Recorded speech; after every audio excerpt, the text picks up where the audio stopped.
The central banks of the world are attacking Bitcoin, which is one of the biggest fears, one of the biggest objections that I hear all the time of why Bitcoin will fail. But in this video, I'm going to break down what the global regulators are really saying, what their game plan is, what their motivation is, and of course, most importantly, what this means for Bitcoin, what it means for you and I in the long run. And of course, this is not what you think, so stay tuned. All right, welcome back. If you're new to the channel, my name is Mark Moss, and I'm still reporting to you from my makeshift office here in Puerto Rico. Just recently made the move from California to Puerto Rico. I'm going where I'm treated best, where my money's treated best, and I'm coming to you from a halfway, not even really a studio. So ignore that, please. But today we are talking about some recent news that came out from the previous managing director of the IMF, the International Monetary Fund. She's now the current president of the ECB, the European Central Bank, and I'm talking about Christine Lagarde. Now, she's made some really big news recently. Last week, she came out and scared a lot of people, claiming that Bitcoin is, quote, a highly speculative asset, which has conducted some funny business and some interesting and totally reprehensible money laundering activity, end quote. According to her, quote, there has to be regulation, end quote. Now, a highly speculative asset, of course, we know that.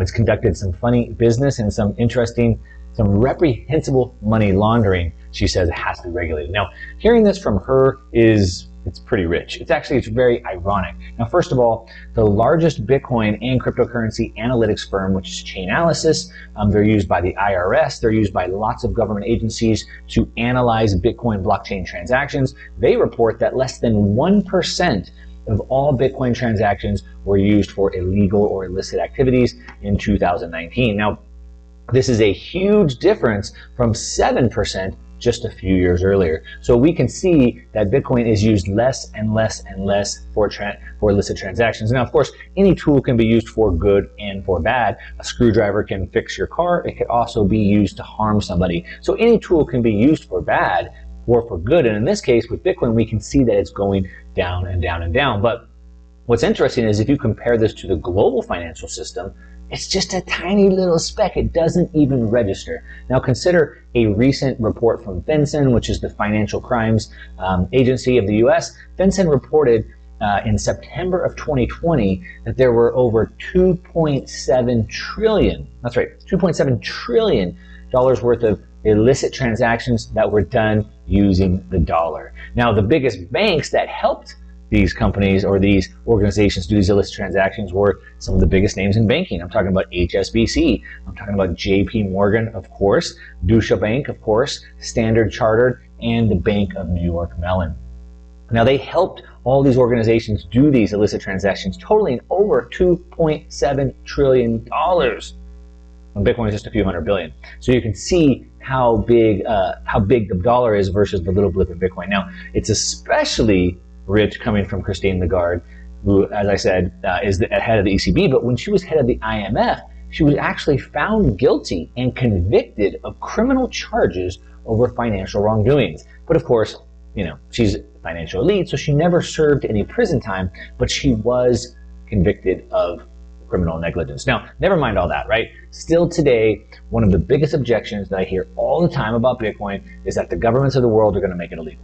But now I've done some previous videos. I'll link to it here, why Bitcoin can't be banned.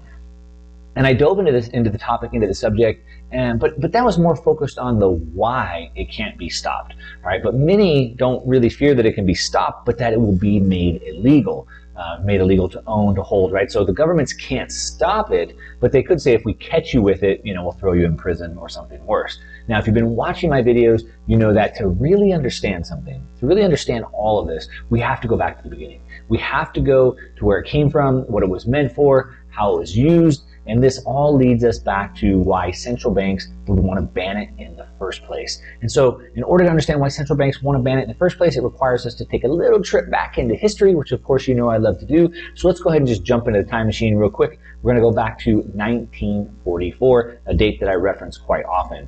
And so when we go back to 1944, we can understand what capital controls are. And per Investopedia, capital controls are a measure taken by a government or a central bank to limit the flow of capital either in or out of an economy. Now, prior to the 19th century, there wasn't really a need for this. There was no need for capital controls because there was very little international trade and financial integration. Now, in the first age of globalization, which is generally from about 1870 to 1914, capital controls were pretty much non-existent. They remained largely, absent from the whole financial system. But as the world went into World War I, that's where everything started changing. And again, if you've been watching these videos, you understand what happened around World War I. And at that time, going into this world war, many nations started going bankrupt. And as they started going bankrupt, their currencies started losing value due to them devaluing, debasing them, printing more of them. And so their currencies were losing value, and they were losing value fast. And so when this happens, this is the part to listen to. When this happens, guess what comes next? Well, the rich want to get their wealth out of the currency. They don't want to hold that currency anymore when it's crashing like a brick, right? They're over it. And so they want to transfer their wealth to another country, to another currency. Now, an example of this, of capital controls around World War I, are seen in something called something that the Germans put in place called the Reichsflight tax. And it was introduced in 1931. And the tax was put in place to limit or to prevent capital from being taken out of the country. Now, the tax was repurposed, basically, like I said, to confiscate money, to take it away. And they were taking away not only the money, but also property from the rich that were trying to get out, and especially from the Jews who were trying to escape persecution. But in 1944, at the end of World War II, the largest capital control system ever was implemented. And it was implemented globally, which was under the Bretton Woods Agreement, which we've talked extensively on this channel. Now, under this new system, the Bretton Woods system, capital was allowed to be used for international trade of goods and services only, but it couldn't be used for capital account transactions, meaning that you couldn't take money from one country and put it in another. So you could buy goods and services from another country, but you couldn't transfer money. Now, during this time, these policies were mainly directed at banks, financial institutions, and things like that. But in the 1960s, it got so big that, as a matter of fact, in Britain, individuals couldn't even take more than 50 pounds with them out of the country for foreign holidays. So you wanted to go on vacation, but you couldn't even take more than 50 pounds at a time. That's how bad, that's how tight the capital controls got. So from 1944 to the early 1970s, capital controls were a very integral part of the global economics and the banking system overall.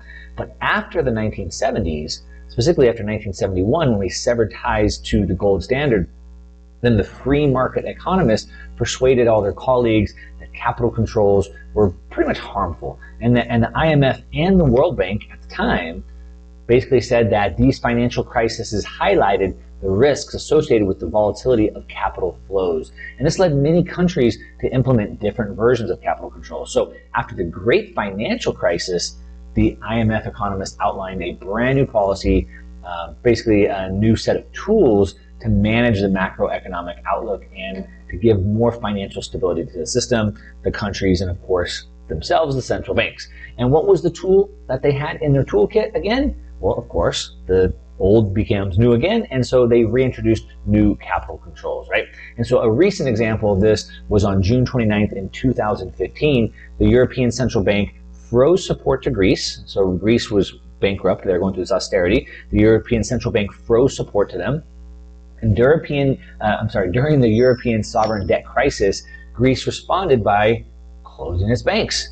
They basically shut all the banks down, implementing capital control laws. And from June 29th through July 7th of 2015, people weren't even allowed to go get money out of the system. The banks basically shut everything down, limited to maybe a couple $100 at a time to keep people from pulling their money out of the system. And they were afraid that, I think they were afraid that Greek citizens would basically crash the system. They would all go get their money out of the banks, which would crash the system. So the capital controls were put in place to create those limits. Like I said, daily limits on cash withdrawals. And banks place these restrictions on money transfers and especially overseas credit card payments because people were trying to get around the system using their overseas credit card and then trying to pay them off.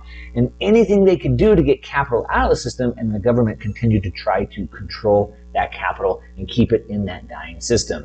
All right, so now that you understand that capital controls are really just a way for a dying government, a dying central bank to try to slow down an embolus, to try to slow down their own demise by preventing people from exiting the ship, to keep people from jumping into a lifeboat.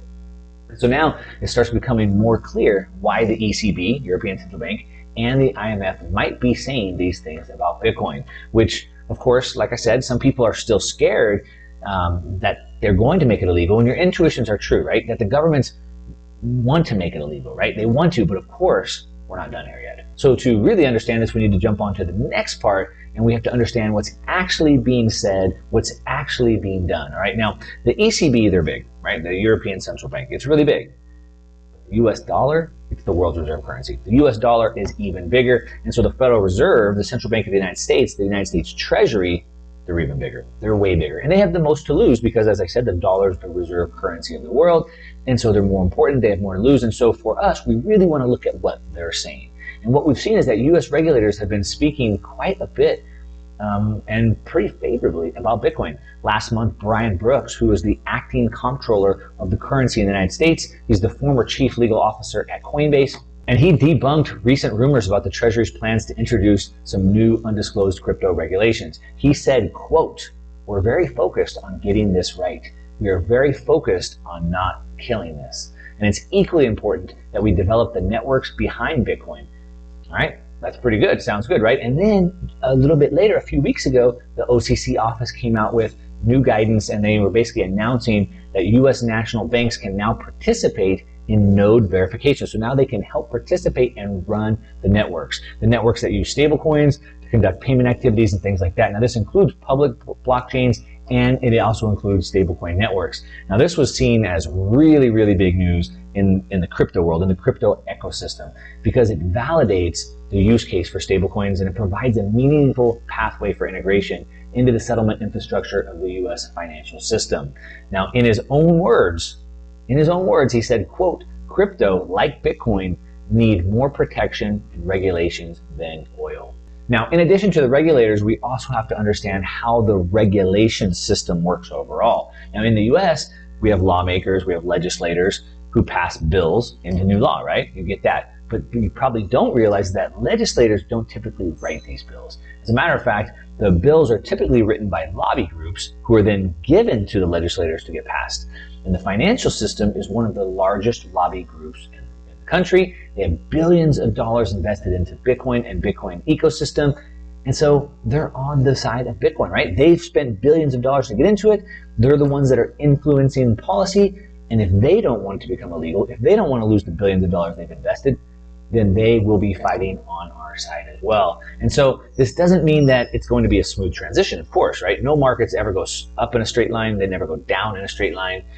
And no new policies, no new industries are created or killed off in a smooth manner either, right? So it's not going to be smooth, but as you can see, there's plenty of powerful politicians and lawmakers on the side of Bitcoin and cryptocurrencies at this point. Now, at the end of the day, the people, they have the say, right? The people get what they want, and natural market laws will typically always prevail. Free markets will always make it. They're always going to prevail. Now, especially when it's something digital like Bitcoin that cannot be stopped, all right? They cannot stop it. They could try to regulate it away, but as you can see, in the United States specifically, they are saying they will not do it. And as a matter of fact, we're seeing more and more pro tendencies towards that. So let me know what you think.